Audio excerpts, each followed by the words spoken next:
পশ্চিমবঙ্গের রাজনীতিতে এক ঐতিহাসিক পালাবদল। আজকের এই বিশেষ বিশ্লেষণে আপনাদের সবাইকে স্বাগত। ২০২৬ সালের বিধানসভা নির্বাচন ভারতের পূর্বাঞ্চলের রাজনৈতিক মানচিত্রকে আক্ষরিক অর্থেই একেবারে পাল্টে দিয়েছে। আজ আমরা গভীরে গিয়ে দেখব ঠিক কিভাবে এই যুগান্তকারী পরিবর্তনটা সম্ভব হলো। সংখ্যাটা একবার ভাবুন তো, ২০৭।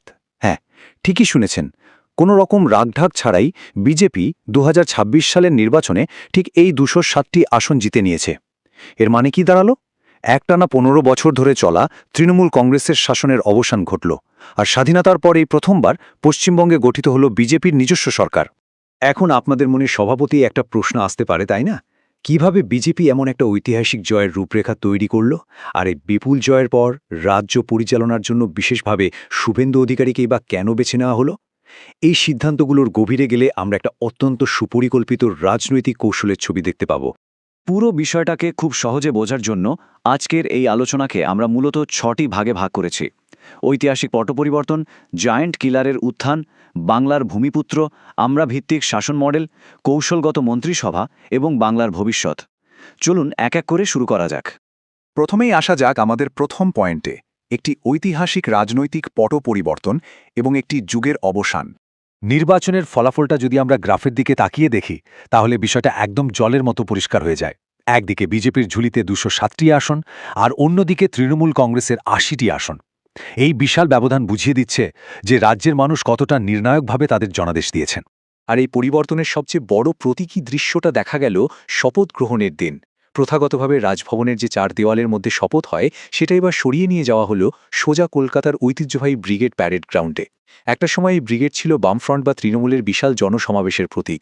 সেখানে শপথ নিয়ে নতুন সরকার বুঝিয়ে দিল এই ক্ষমতার হাতবদল আসলে এক বিশাল গণ আন্দোলনেরই ফসল। এবার আমরা আমাদের দ্বিতীয় পয়েন্টে যাব, যা হলো জায়ান্ট কিলারের উত্থান এবং তার অতুলনীয় ট্র্যাক রেকর্ড।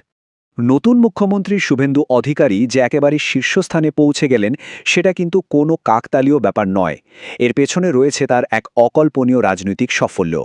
মনে করে দেখুন, ২০২১ সালে এই মানুষটি কিন্তু নন্দীগ্রামে তৎকালীন মুখ্যমন্ত্রী মমতা বন্দ্যোপাধ্যায়কে পরাজিত করেছিলেন। আর ২০২৬ সালে এসে খোদ মমতা বন্দ্যোপাধ্যায়ের নিজের রাজনৈতিক ঘর ভবানীপুরে তাকে আবারও হারালেন। হাই ভোল্টেজ কেন্দ্রে হেভিওয়েট নেতাকে দুবার হারানো এমন ট্র্যাক রেকর্ড সত্যিই বিরল। ঠিক এই কারণে রাজনীতির পরিভাষায় তাকে জায়ান্ট কিলার বলা হচ্ছে। জায়ান্ট কিলার মানে হলো এমন একজন প্রার্থী যিনি কোনো দীর্ঘস্থায়ী বা আপাত দৃষ্টিতে অপরাজেয় নেতাকে সরাসরি লড়াইয়ে হারিয়ে দেন। শুভেন্দু অধিকারীর ক্ষেত্রে এই সংজ্ঞাটা একেবারে নিখুঁতভাবে মিলে যায়। আর ঠিক এই গুণটাই তাকে মুখ্যমন্ত্রী পদের জন্য দলের অপ্রতিদ্বন্দ্বী পছন্দ করে তুলেছে। আমাদের তৃতীয় পয়েন্টটি হল বাংলার ভূমিপুত্র। বাঙালি সংস্কৃতির সাথে কিভাবে একাত্ম হওয়া যায় তার এক দারুণ উদাহরণ আমরা এখানে দেখতে পাই।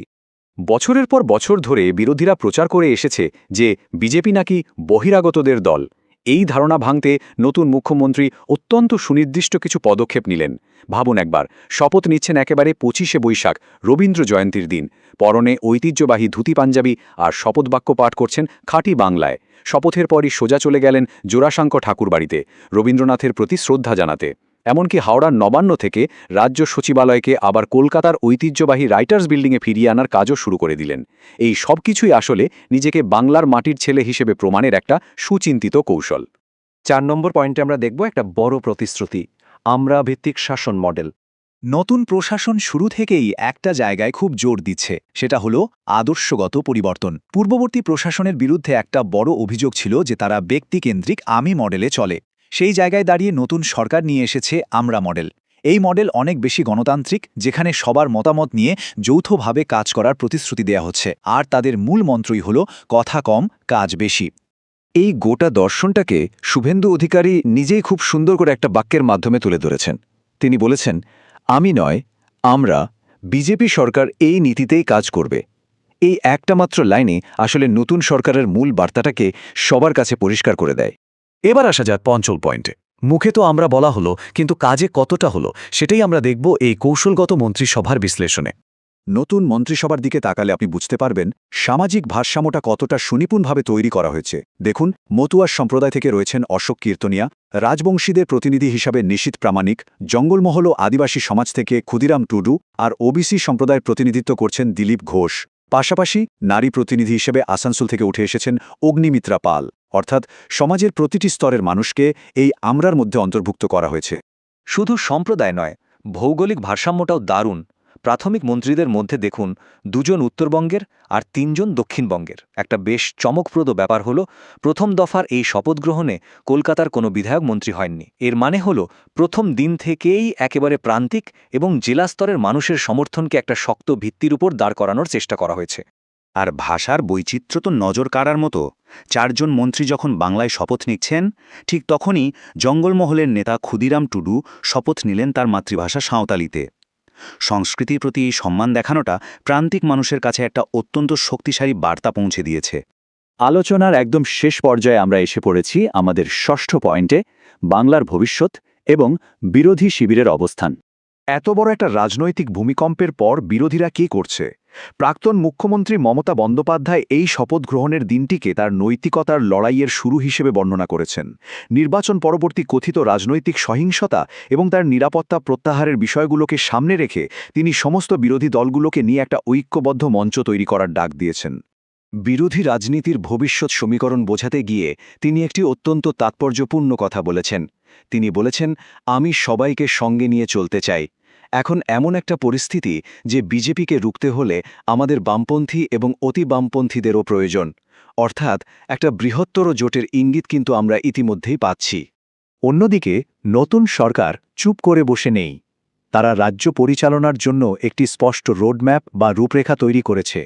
তাদের প্রধান 3টি লক্ষ্য হল: 1. প্রাতিষ্ঠানিক দুর্নীতির বিরুদ্ধে চরম ব্যবস্থা নেওয়া, 2. সন্দেশখালি বা আরজি করের মতো ঘটনাগুলোর তদন্তে বিশেষ কমিশন গঠন করা, এবং 3.